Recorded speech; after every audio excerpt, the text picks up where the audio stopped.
Institute of Islamic education and research এটা একটা সংবিধিবদ্ধ রাষ্ট্রীয় প্রতিষ্ঠান ছিল। আপনারা জানেন যে আমি আগেই বলেছি যে 1977 সালে যে ইসলামিক এডুকেশন কনফারেন্স হয়েছে যে মক্কায়, এরপরে আরও 6টি কনফারেন্স হয়। তাদের উদ্দেশ্য ছিল যে ওখানে সিদ্ধান্ত হয়েছে ইসলামিক এডুকেশনের এক জায়গায় সিলেবাস নেওয়ার কথা হবে, এক জায়গায় টেক্সট বুক নেওয়ার কথা হবে, এক জায়গায় ইমপ্লিমেন্টেশন নেওয়ার কথা হবে। এইরকম 7টি ইন্টারন্যাশনাল কনফারেন্স হয় বিভিন্ন দেশে। তো 77 সনের পরে এইটার কারিকুলাম বাস্তবায়নের অগ্রগতি কতটুকু এইটা দেখার জন্য তখন সৌদি আরবের যে স্পিকার ছিল এবং কিং আব্দুল আজিজ বিশ্ববিদ্যালয়ের ভাইস চ্যান্সেলর এবং এই সম্মেলনের যে সেক্রেটারি ছিল সৈয়দ আলী আশরাফ, তারা বাংলাদেশ সফর করেন এবং তৎকালীন প্রেসিডেন্টকে এই বিষয়ক কার্যক্রম হাতে নেওয়ার অনুরোধ করেন। সেই অনুরোধের অংশ হিসাবেই তখন সরকার একটা অর্ডিন্যান্সের মাধ্যমে এই IIER প্রতিষ্ঠা করে, মানে institute of Islamic education and research. সুতরাং এই প্রতিষ্ঠানটি একটি সংবিধিবদ্ধ প্রতিষ্ঠান। আপনি জানেন যে অন্য বিশ্ববিদ্যালয়ে যে IER আছে, institute of education and research, এগুলি বিশ্ববিদ্যালয়ের সিন্ডিকেটের সিদ্ধান্তে অনুমোদন হয়। কিন্তু এই বিশ্ববিদ্যালয়ের প্রতিষ্ঠার আইন যে সংসদ থেকে পাশ হয়েছে, এই IIER এরূপভাবে সংসদ থেকে পাশ হওয়া একটা আইনের মাধ্যমে প্রতিষ্ঠিত হয়েছে। এর প্রথম সহযোগী অধ্যাপক ছিলেন প্রফেসর সৈয়দ আলী নকি।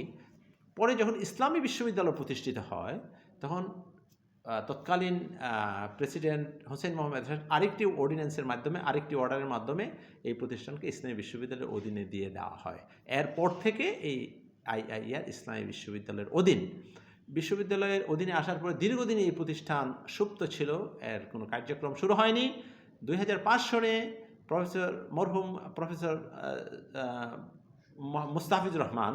ডক্টর মুস্তাফিজুর রহমান স্যার এই প্রতিষ্ঠান আবার শুরু করেন 2005 সালে এবং প্রথম ডিরেক্টর ছিলেন ডক্টর মোহাম্মদ শহীদুল ইসলাম নুরি। তিনি তখন অ্যাসোসিয়েট প্রফেসর ছিলেন, পরে প্রফেসর হয়েছেন। এরপর থেকে এর কার্যক্রম শুরু হয়েছে এবং তখন বিভিন্ন ভাষা কোর্স শুরু হয়েছে, কার্যক্রম শুরু হয়েছে বিভিন্ন ধারাবাহিকতায়। কিছুদিন আগে, মাত্র 1 মাস আগে, আমি পরিচালক হিসেবে নিয়োগ হয়েছি। আপনারা জানেন এই বিশ্ববিদ্যালয়ের যে স্ট্যাটিউট আছে সেখানে স্পষ্ট করে লেখা আছে, to enhance the capacity of Islamic education curriculum and develop the curriculum for revise the general curriculum of the country. সারা দেশের কারিকুলামকে চেঞ্জ করার জন্য এখানে গবেষণা হবে, ইসলামিক গবেষণা হবে, স্টাডি হবে, সব কিছুর জন্য এটা করা হয়েছে। আমি ইনশাল্লাহ চেষ্টা করব এই প্রতিষ্ঠান, এতদিন আমি যেখানে গিয়েছি বলছে যে IIERকে আমরা জানতাম না। আমি ছাত্রদের সাথে কথা বলেছি, ছাত্রীদের সাথে কথা বলেছি। আমি সকলের কাছেই প্রতিষ্ঠান নিয়ে যাব। একটা বিশ্ববিদ্যালয়, একটা ইনস্টিটিউট হয় কেন? ছাত্ররা যে কোনো একটা সাবজেক্টে পড়াশোনা করে, আবার এমন কিছু বিষয় থাকে যে বিষয়টি সাবজেক্টে পড়াশোনা করানো হয় না, সেই সাইটগুলিকে ডেভেলপ করার জন্যই ইনস্টিটিউট করা হয়। যেমন এখানে ভাষা কোর্স আছে, ইংরেজি সার্টিফিকেট কোর্স আছে, আরবি সার্টিফিকেট কোর্স আছে, ডিপ্লোমা কোর্স আছে, তারপর হলো আমাদের প্রফেশনাল BEd কোর্স আছে, MAd কোর্স আছে, লাইব্রেরি সায়েন্স আছে। আরও আমরা চিন্তা করছি অতি দ্রুতই জাপানি ল্যাঙ্গুয়েজ কোর্স চালু হয়ে যাবে এবং কনফুসিয়াস ইনস্টিটিউটের মাধ্যমে আমরা চাইনিজ কোর্স চালু করেছিলাম, করোনার জন্য বন্ধ হয়েছে, আবার চালু হবে। আমরা চেষ্টা করছি ফ্রান্সের ল্যাঙ্গুয়েজ চালু করার জন্য, তাদের সাথে কথা হয়েছে। আমরা জার্মান ল্যাঙ্গুয়েজ চালু করার চেষ্টা করছি। আমি চাই এই দেশের আমাদের যাদেরকে গ্র্যাজুয়েট করছে এই বিশ্ববিদ্যালয় থেকে, যারা আন্ডারগ্রেড পড়ছে, তারা একই সাথে ল্যাঙ্গুয়েজ এক্সপ্লোরেশনটা বেশি হোক।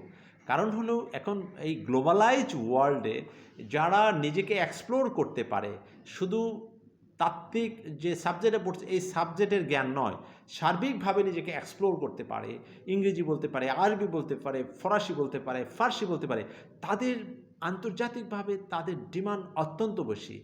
সাবজেক্টের চেয়ে এখন তারা চায় এক্সপার্টিস। এমন এক্সপার্টিস চায় যে আগে ছিল এক্সপার্টিস বেসড, এখন হচ্ছে আউটকাম বেসড। আমি এই যে সিলেবাস আমাদের হয়েছে যে আমি এই সাবজেক্ট পড়ে আমি কি লাভ হবে। আমি সাবজেক্ট পড়ছি জ্ঞান অর্জনের জন্য, আগে যেটা ছিল। এখন এই 21st সেঞ্চুরিতে AI যুগে এসে আমি বলছি সাবজেক্ট পড়ে আমার ফাইন্যান্সিয়াল দক্ষতা কী আসবে, আমি সমাজকে কি কন্ট্রিবিউট করতে পারবো, আমার অ্যাটিটিউড কি চেঞ্জ হবে, যেটাকে বলা হয়েছে KSA, যেটাকে বলা হয়েছে নলেজ, স্কিল অ্যান্ড অ্যাটিটিউড। এই তিনটির সমন্বয় আগে করতে হবে। আগে শুধু নলেজই করা হতো, আগে শুধু আইদার নলেজ শেখানো হতো, আর যে সারাদিন বসে বসে পড়বে বিশাল পণ্ডিত হইল, সমাজে তার কোনো কন্ট্রিবিউশন নাই। নো, এই শিক্ষা এখন বলে যে দরকার নাই। আমার নলেজ লাগবে, আমার স্কিল লাগবে, যে ছেলে মাঠে গিয়ে কাজ করতে পারবে, এবং কাজ করলেই তার হবে না, এই সমাজকে বদলাতে হবে, যেটা হলো অ্যাটিটিউড। নিজে চেঞ্জ হতে হবে, সমাজকে বদলাতে হবে। এই তিনটির সমন্বয় যাতে হয়, এই জন্য IIER কাজ করে যাচ্ছে, এবং আমরা আরও রিভাইজ করছি। আগামী জানুয়ারি থেকে আরও অনেকগুলি কোর্স চালু হবে। আমাদের নিয়মিত যে গবেষণা পত্রিকা আছে, জার্নাল আছে, এটা চালু হবে। এখানে আমাদের ছাত্রদেরকে কীভাবে কন্ট্রিবিউট করতে পারে সেই চিন্তা আমি করছি। এবং সবচেয়ে বড় কথা হলো, আমি বিভিন্ন বিশ্ববিদ্যালয়ের সাথে, বিভিন্ন ইন্টারন্যাশনাল অর্গানাইজেশনের সাথে কোলাবোরেট করার চেষ্টা করছি, কীভাবে তাদের মাধ্যমে আমাদের ছাত্র শিক্ষক বিনিময় করতে পারি। অলরেডি আপনি শুনে আনন্দিত হবেন, আমরা গত 1 মাসে দুটো আমরা MOU, মেমোরেন্ডাম অফ আন্ডারস্ট্যান্ডিং স্বাক্ষর করেছি। একটা BIIT IIITর সাথে, ইনস্টিটিউট অফ ইসলামিক থট, যেটা আমেরিকান ভার্জিনিয়া বেসড, আর একটি লন্ডনের দ্য ইসলামিক ফাউন্ডেশন, যেটা আপনার লেচেস্টার ইউকের বেসড। তারা আমাদেরকে শিক্ষা সহায়তা দেবে, আমাদের এক্সপার্ট পাঠাবে, আমাদের ছেলে মেয়েদেরকে লিডারশিপ ট্রেনিং দেবে, তাদেরকে প্রয়োজনে যারা স্কিলড হবে তাদেরকে নিয়ে যাবে। জাপানি কোর্সের জন্য যে আমাদের MOU হয়েছে, যারা ভালো করবে প্রথম 4-5 জন, তাদেরকে তারা চাকরি দিয়ে জাপান নিয়ে যাবে, এরকম কথা আছে। এখন আমরা চেষ্টা করছি IIERকে নট অনলি হোম, বাংলাদেশ এবং বিশ্ব, হোম অ্যান্ড অ্যাব্রোডের সমন্বয়ে আমাদের ছাত্রদেরকে একটা ভিশন তৈরি করে দেওয়া, তাদেরকে IIER-এর চোখে সারা বিশ্বের নাগরিক তৈরি করে দেওয়ার একটা পরিকল্পনা আমার আছে, যে তারা যাতে নিজেরা বিশ্বকে দেখতে পারে নিজস্বকে, নিজের মধ্যে যাতে ইনফেরিয়রিটি কমপ্লেক্স, যে নিজের মধ্যে যে হীনমন্যতা না থাকে, তারা যাতে মনে করে যে ইসলাম ইউনিভার্সিটি পড়ে it was my excellent or great opportunity that I became a student of Islamic university, and সারা জীবন যাতে তারা বলতে পারে যে well, I became a alumni of Islamic university, and this is my proudness যে I am a part of the Islamic university. এটা যদি হয়, তাহলে আমি মনে করি যে IIER এই করার ক্ষেত্রে IIER যাতে কিছুটা অবদান রাখতে পারে, এই জন্য আমরা কাজ করে যাচ্ছি। এই কাজে আপনাদেরও সহযোগিতা চাই, সাংবাদিক, বুদ্ধিজীবী, শিক্ষক, ছাত্রছাত্রী, যেটা মূল ফোকাস, সবার সহযোগিতা নিয়ে আমরা সুন্দর করে এই প্রতিষ্ঠানকে গড়ে তুলব ইনশাআল্লাহ।